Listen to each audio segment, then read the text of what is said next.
I think that's a man not trying to get hit by a bat. Natural reach.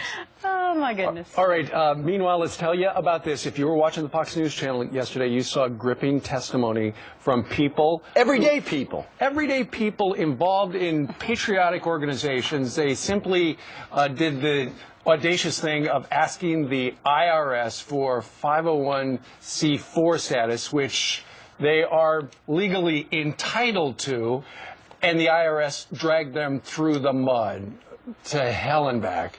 Listen to these people. I'm a born-free American woman, wife, mother, and citizen, and I'm telling my government that you've forgotten your place. I'm not interested in scoring political points. I want to protect and preserve the America that I grew up in, the America that people cross oceans and risk their lives to become a part of. And I'm terrified it is slipping away. Thank you. Thank you very much.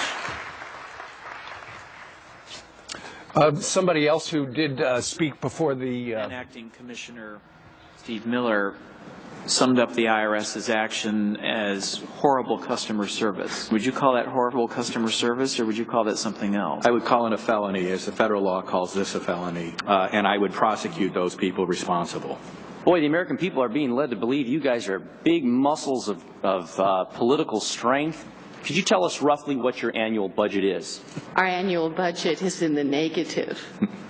Uh-oh. Are you a Democratic organization?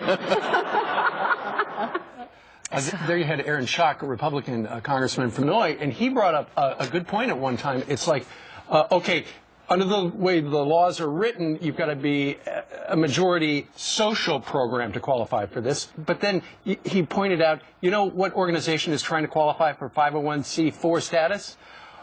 Organizing for America, right. Extraordinarily enough. Do you think they've got a political agenda? Remember, once upon a time, it was Obama for America, but now it has morphed into this to push the president's agenda. So is that political? You betcha. Do you think the IRS is going to grant it to him?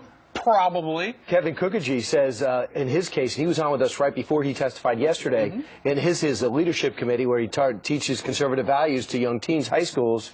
He said they were pressuring me to give up my lists. He says, I'm not going to give up the list of 18-year-olds who happen to sign up for my course, for my 501c4. And then he watched as people who pledged to donate to him watch these grants evaporate, because when he couldn't get okayed, they have nowhere to give the money. So if you can't get that $30,000, how are you supposed to get $100,000 because you can't get okayed? So the $30,000 disappears, the momentum's gone, and his organization's flat. 28 minimum have just decided it is not worth it, I quit. And we questioned, you know, why was the Tea Party losing its steam in 2010? Well, when you don't have 500 organizations that are able to form, it could be part of it.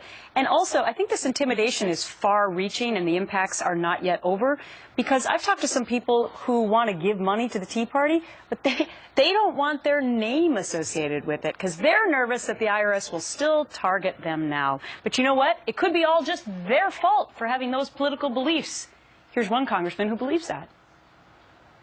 Let's stop this charade of pretending that these are social welfare organizations and admit that they are political, treat them as such, and play by the same rules that everybody on the committee plays for when we're involved in politics. It's your kind of statements that have empowered IRS agents to make determinations about which organizations qualify for the public good and which do not. The notion that defending traditional marriage doesn't qualify as a defense of the public good is beyond preposterous. Exactly right, John Eastman. Since when is talking about marriage not something social? Marriage political? Maybe to some. Is it social? To most, and so that's why they applied for that status. And then, of course, famously, his donor list somehow got out. Next thing you know, the people who had donated were intimidated and humiliated. All right, FoxNews.com has an interesting exchange on the same vein with Paul Ryan and Congressman McDermott. Meanwhile, coming up straight ahead, not only is he still getting paid, accused for